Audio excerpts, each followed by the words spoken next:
Já pararam para pensar por que algumas ideias simplesmente mudam o mundo, enquanto outras que parecem tão geniais quanto acabam por desaparecer? Parece que existe um método por trás da genialidade, quase um manual que separa um sucesso passageiro de um verdadeiro legado. E hoje vamos mergulhar nos segredos desse manual. Pois é, essa é a pergunta de US$ 1 milhão, não é? A gente vê startups super promissoras que implodem e produtos que pareciam revolucionários a ganhar pó na prateleira. E olha, raramente é só azar.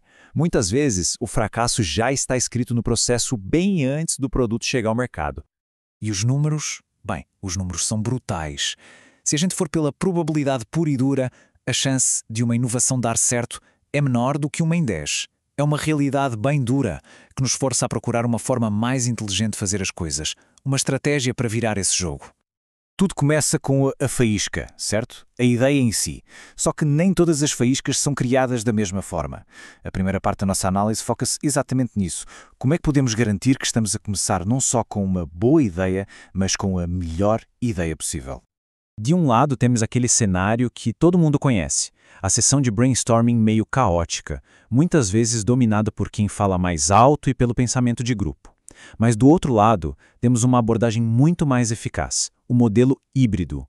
Esse método começa com a reflexão individual, sabe? Deixando as ideias florescerem sem pressão, para só depois serem partilhadas e melhoradas em conjunto.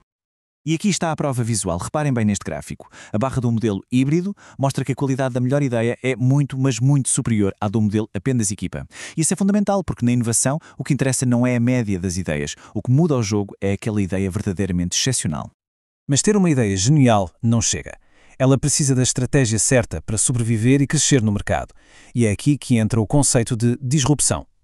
A ideia não é jogar o mesmo jogo, só que melhor. É mudar as regras do jogo por completo.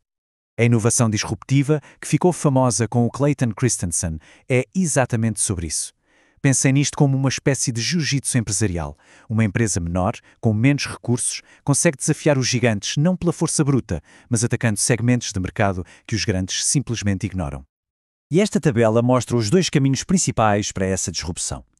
Na primeira coluna, a disrupção de baixo custo. O alvo são os clientes que estão a pagar demais por funcionalidades que nem usam. A solução? Algo bom o suficiente por um preço mais baixo. Na segunda, a disrupção de novo mercado.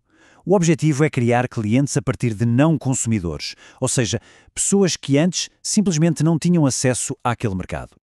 Vamos ver alguns exemplos práticos. As Crest White Strips não foram competir diretamente com os tratamentos caros dos dentistas. Elas criaram um mercado novo, a partir daquela metade dos consumidores, que queriam dentes mais brancos, mas não podiam pagar pelas opções profissionais. Por outro lado, o caso do Tivon é um grande alerta. A tecnologia era brilhante, mas era uma inovação que as empresas de cabo podiam facilmente absorver.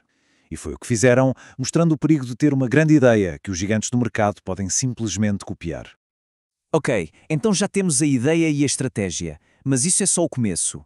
Agora entramos na jornada, que é talvez a parte mais perigosa do percurso. Sobreviver àquela montanha russa maluca entre a percepção do público e a realidade da tecnologia. Esta imagem capta perfeitamente essa montanha russa emocional e financeira de qualquer nova tecnologia.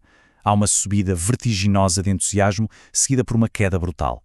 Entender essa dinâmica é a chave para a sobrevivência. A boa notícia é que existe um mapa para esta jornada caótica, o Hype Cycle da Gartner. Como podemos ver aqui no gráfico, ele mapeia a subida e a descida das expectativas ao longo do tempo. É uma ferramenta super poderosa porque nos mostra que existe um padrão previsível no meio do caos, ajudando a antecipar o que vem a seguir. O ciclo divide-se em 5 fases. Começa com o gatilho da inovação, aquele avanço que gera o interesse inicial. Depois, sobe a pique para o pico das expectativas inflacionadas, onde o entusiasmo é muito maior que a realidade.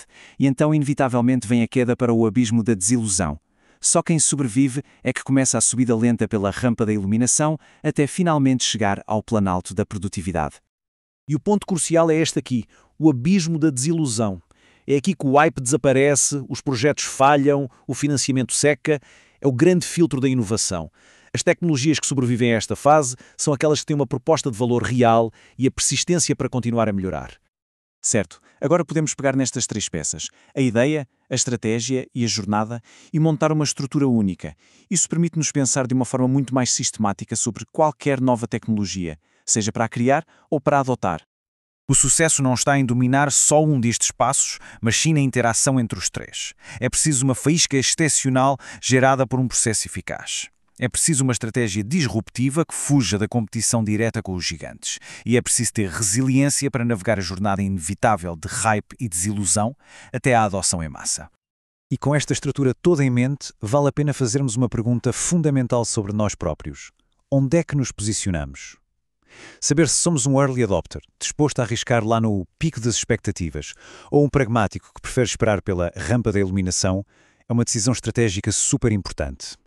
Há quem prefira estar na linha da frente, os chamados early movers, que estão dispostos a lidar com os problemas iniciais em troca de uma vantagem. Outros são mais moderados, esperam que os primeiros erros sejam corrigidos. E há também quem prefira a maturidade, adotando tecnologias só depois de estarem mais do que provadas. Cada abordagem tem os seus riscos e as suas recompensas, claro.